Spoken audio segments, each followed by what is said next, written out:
धूमपुर एक छोटा सा पुराना गांव था। रात को जब सब सो जाते, कभी कभी औरत के रोने की मध्यम आवाज आती। लोग कहते थे कि ये गांव आसेबजदा है, मगर एक लड़की थी, चुलबुल, जो इन सब बातों से कभी नहीं डरती थी। चुलबुल बचपन से भूत देख सकती थी। किसी और के लिए वो डरावनी बात थी, मगर उसके लिए मामूली सी बात। वो अक्सर कहती, ये भूत भी कभी इंसान ही थे, मैं इनसे डर कर क्या हासिल करूं? गांव के लोग उसे पागल समझते, मगर जिसने भी उससे बात की उसके दिल को सुकून मिलता। एक दिन शाम के वक्त जब आसमान पर बादल छाए हुए थे और बिजली कड़कने को थी, चुलबुल ने रास्ते के किनारे एक छोटी बच्ची को बैठे देखा जो रो रही थी। चुलबुल उसके करीब गई। चुलबुल, क्या हुआ प्यारी, तुम क्यों रो रही हो? मेरे अब्बू कहीं चले गए थे पहाड़ी पर, वो वापस नहीं आए। अम्मी कहती हैं वो गुम हो गए हैं। चुलबुल ने उससे कहा, चलो मुझे ले चलो, हम तुम्हारे अब्बू को ढूंढते हैं। दोनों पहाड़ी के रास्ते पर निकल गईं। पहाड़ी पर पहुंचने के बाद कोई नहीं मिला, बस खाली चट्टानें और टूटी हुई शाखें। जब वो नीचे उतरने लगीं, चुलबुल ने अचानक महसूस किया कि पीछे से कोई सरगोशी कर रहा है। मेरी बेटी, उसे कह देना। चुलबुल ने मुड़कर देखा। एक धुंधला सा साया जो आहिस्ता आहिस्ता इंसानी शक्ल में बदल रहा था। वो एक मर्द की रूह थी, उसी बच्ची के बाप की। चुलबुल नरमी से, तुम कौन हो? क्या तुम ही उसके अब्बू हो? हाँ, मैं वही हूँ। मुझे धोखे से मारा गया। मेरी लाश उस खाई में है। घर के पीछे कुएं के पास एक बक्सा दफन है, मेरी बेटी के लिए। उसमें उसकी जिंदगी भर का सहारा है, मगर कातिल अब भी आजाद है। चुलबुल ने सब बातें याद कर ली।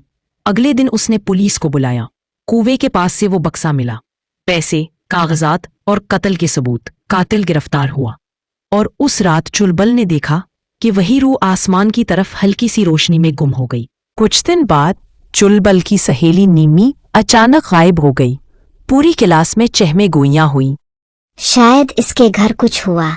चुलबुल को अजीब सा एहसास था। और फिर एक रात निम्मी वापस आ गई, मगर उसकी आंखें वो वही नहीं थीं, लाल चमकती हुई जैसे जलती हुई राख। चुलबुल हैरान होकर, निम्मी, तुम कहाँ थी?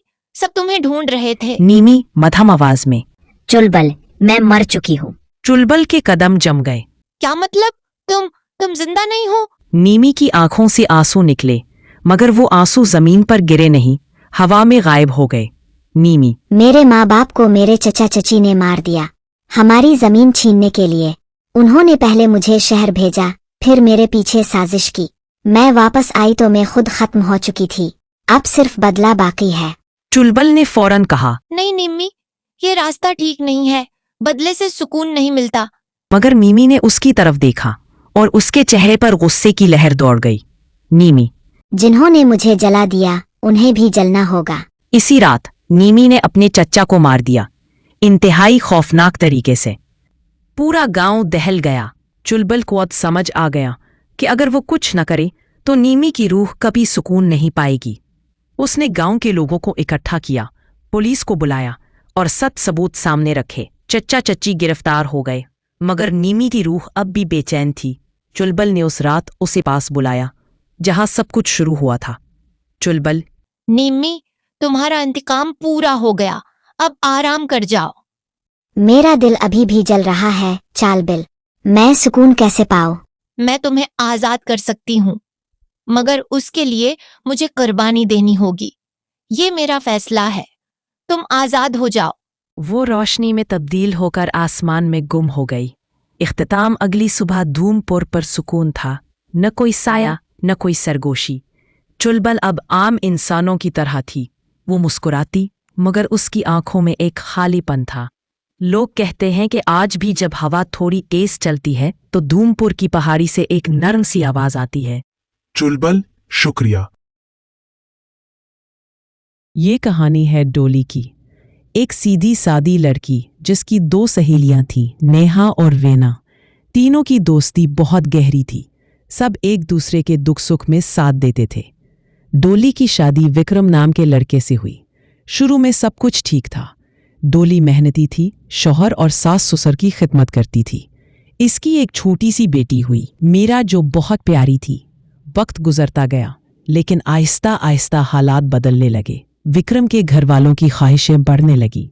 एक दिन विक्रम के बाप सरीश ने सख्त लहजे में कहा, हमें गाड़ी चाहिए। शादी में इज्जत इसी से बढ़ती है। गरीब लोग हैं, बाबा से इतना नहीं कह सकती।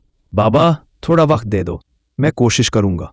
वो डोली से जहेज की मांग कर रहे थे। पहले भी उन्होंने काफी चीजें मंगवाई थी, लेकिन इस बार थोड़ी ज्यादा बड़ी मांग की थी डोली के बाप से।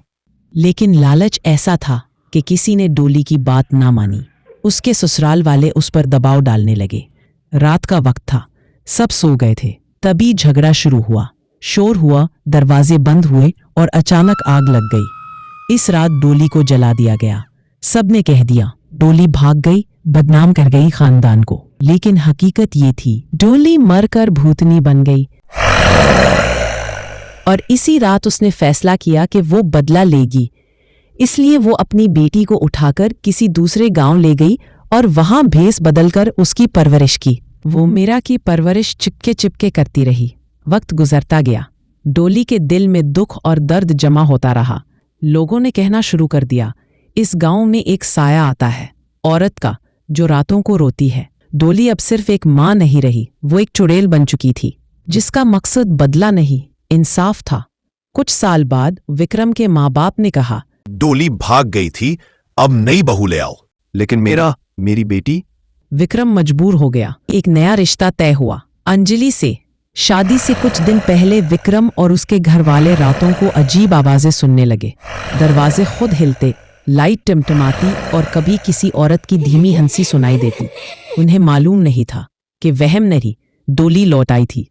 सब मेहमान, ढोल, मिठाइयाँ, रोशनी। शादी की रस्में चल रही थी। अंजलि दुल्हन बनी बैठी थी। अचानक उसका चेहरा बदलने लगा। उसकी आंखों में अजनबी चमक थी। तुमने मुझे जलाया था, तुमने कहा मैं भाग गई, लेकिन मैं वापस आई हूं इंसाफ लेने। ये शादी नहीं होगी। सबको वो जगह दिखाती है जहां उसकी लाश जलाई गई थी। पुलिस आती है, मट्टी में जले हुए कपड़े और हड्डियां मिलती हैं। सबके चेहरे सफेद पड़ जाते हैं। अब कोई इनकार नहीं कर सकता था, डोली को कत्ल किया गया था जहेज के लिए।